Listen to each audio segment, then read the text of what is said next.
ओम श्री गणेशाय नमः। श्री शिव महापुराणे रुद्र संहिता युद्ध खंडे अथ चतुर्दशो अध्याय। व्यासुवाच। सनत कुमार सर्वज्ञ ब्रह्मपुत्र नमोस्तुते। श्रुतेयं दुता मेध्य कथा शंभुर्महात्मना। क्षिप्ते स्वतेजसी ब्रह्मान् बाले नेत्रसमुद्भवे लवनाम्बभिसि किं ताता भवतत्र वदाशु तत्। सनत कुमार उवाच। शृणुतात महाप्राज्ञ शिवलीलां महादुतां। यच्छ्रुत्वा श्रद्धया भक्तो योगिना गतिमाप्नुयात्। अथो शिवस्य ततेजो भालनेत्रसमुद्भवम्। क्षिप्तं च लवणाम्बोधो सद्यो बालत्वमापः। तत्र वै सिन्धुगङ्गायां सागरस्य च संगमे। रुरोधोचे स वै बाल सर्वलोकभयङ्कर। रुदत्तस्तस्य शब्देन प्राकम्दर्निमुहुः। स्वर्गक्ष सत्य स्वर्गक्ष सत्यलोकक्ष तत्स्वनादधीरीकृता। बालस्य रोदनेनैव सर्वे लोकाक्ष तत्रसु। सर्वतो लोकपालक्ष विह्वलीकृतमानसा। किं बहुक्तेन विप्रेन्द्र चचाल सचराचरम्। भुवनं निखिलं तात रोदनात् अथ ते व्याकुला सर्वे देवा सम्मुन्यो द्रुतं। पितामहं लोकगुरुं ब्राह्मणा शरणं ययु। तत्र गत्वा च ते देवा मनुक्ष सवासवा। प्रणम्य च सस्तुत्य प्रोचश्चुस्तं परमेष्ठिनं। देवावर्चु। लोकाधीश सुराधीश भयं न समुपस्थितं। त्वं नाश महायोगीन् जातोऽयं हाद्युतो रवा। सनत कुमार उवाच। वचस्तेषां ब्रह्मालोकपितामहे। गन्तुमेच्छत्तत्र किमेतदिति विस्मिता। ततो ब्रह्मासुरेस्तावतर्तसत्यलोकता। रसां तज्ञातुमिच्छन्स समुद्रमग्मत्तदा। यावत्तत्रागतो ब्रह्मा सर्वलोकपितामहः। तावत् समुद्रोत्संगे त्वं बालं सददर्शः। आगतं विधिमालोक्य देवरूप्यत्सागरा। प्रणम्य शिरसां बालं तस्य योत्तसगेनय न्यवेशयत्। ततो ब्रह्मा ब्रवीद्वाक्यं सागरं विस्मयान्वितः। जलराशे द्रुतं ब्रूहि कस्यायं शिशुरदुत्तता। सनत्कुमार उवाच। ब्राह्मणो वाक्यमाकर्ण्य मुदिता सागरस्तदा। प्रत्युवाच प्रजेशं स नत्वास्तुत्वा कृताञ्जलिः। समुद्रोवाच। भो भो भ्रान् न मया प्राप्तो बालकोऽयं जानता। प्रभं सिन्धुगङ्गायां कस्मात् सर्वलोकप। जातकर्मादिसंस्कारान् पुरुषवास्य जगद्गुरो। जातकोत्तफलं सर्वं विद्यात् वर्तुमर्हसि। सनत कुमार उवाच। एवं वदति पथो द्योत्स बालसागरात्मजा। ब्रह्मानमं गृहीत कंठे विधुन्नवन्मुहुर्महा विधूननं च तस्येवं सर्वलोककृतो विधे पीडितस्य च काले नेत्राभ्यामगमज्जलम् कारम्भ्यामधिजात्स्य तत्तसुत्तस्य महोजसा कथचिन्मुक्तकण्ठस्थ ब्रह्मा प्रोवाच सादरं ब्रह्मोवाच शृणु सागर वक्ष्यामि तवास्य तन्यस्य हि जातकोत्कफलं सर्वसमाधानरतः खलु नेत्रभ्यां विधृतं यस्मादनेनैव जलं मम तस्माञ्जलन्धरेतिह ख्यातो नाम्ना भवद्वसो अधुनैवेशतरुन्ना सर्वशास्त्रार्थपारगा महापराक्रमो धीरो योधा च रन्दुर्मदा भविष्यति च गम्भीरस्त्वं यथा सम्रेगुः सर्वजेताससङ्ग्रामे सर्वसम्पदीर्वाराजिता दैत्ययानामधिपो बाला सर्वेषां च भविष्यति विष्णोरपि भवेजेता न कुत्सित् पराभवा अवध्य सर्वभूतानां विना रुद्रं भविष्यति यत् एष समुद्धृतस्तत्रेदानीं गमिष्यति पतिव्रतास्य भविता पत्नी सौभाग्यवर्धिनी सर्वाङ्गसुन्दरी रम्या प्रिये वाक्शीलसागरा सनत्कुमार उवाच इत्युक्त्वा शुक्रमाहूय राज्ये तं चाभ्यषेचयत्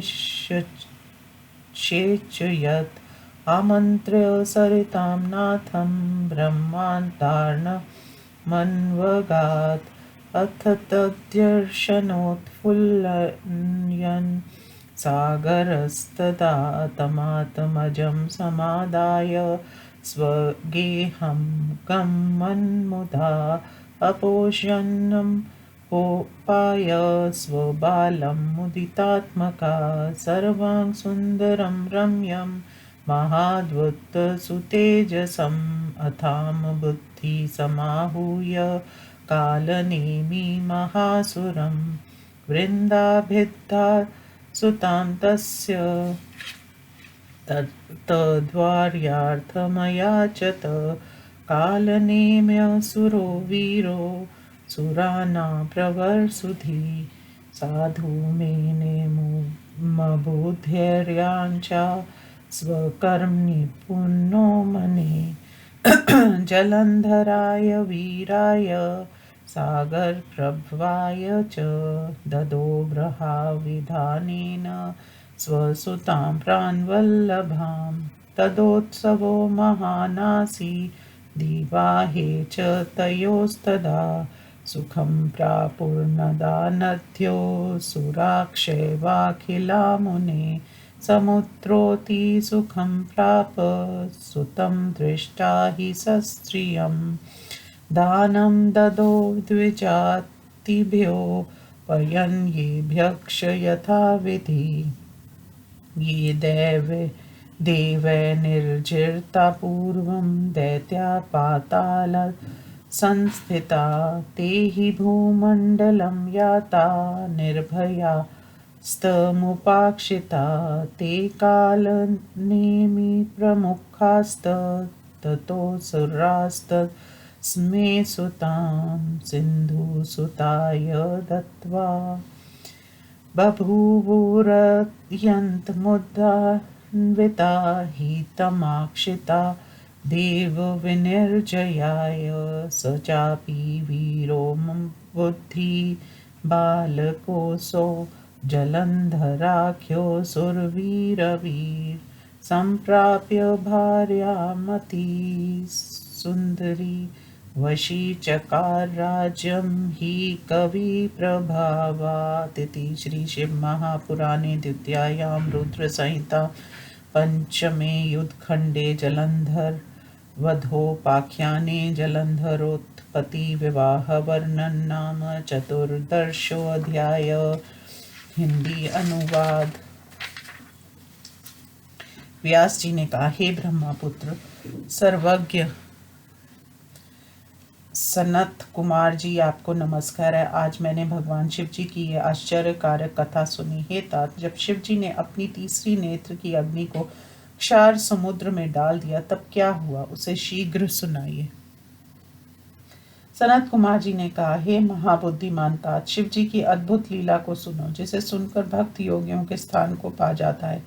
शिव जी के तीसरे नेत्र से उत्पन्न उस तेज ने क्षार समुद्र में डालते ही बालक रूप धारण कर लिया। गंगा सागर तथा समुद्र के संगम स्थल पर बैठकर वह भयंकर बालक जोर से रोने लगा। उसके रोने के शब्द को सुनकर पृथ्वी कांपने लगी और उसकी आवाज से स्वर्ग तथा सत्यलोक बहरे हो गए।